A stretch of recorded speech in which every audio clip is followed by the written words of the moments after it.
Good day, everyone. Today is February 1, 2025, the beginning of Heart Month.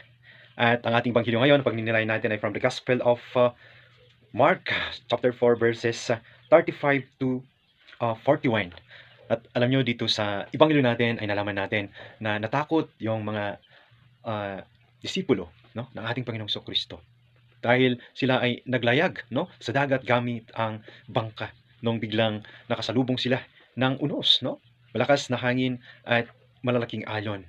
At dito ay ginising nila si Jesus na nakaiglip, no? At dito, Jesus rebuked the wind and commanded the sea to be quiet and still.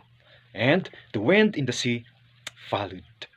So, sa buhay po natin, no, bilang isang Kristiyano, tagasunod po ng ating Panginoong Kristo towards our journey. Nandiyan palagi ang ating Panginoon, no? Hindi natutulog, no? Hindi nang iiwan, no?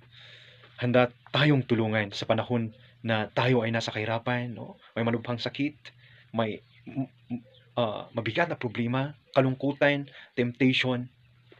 Kapit lang tayo sa Kanya. Have faith because we have a loving God who is in control of everything.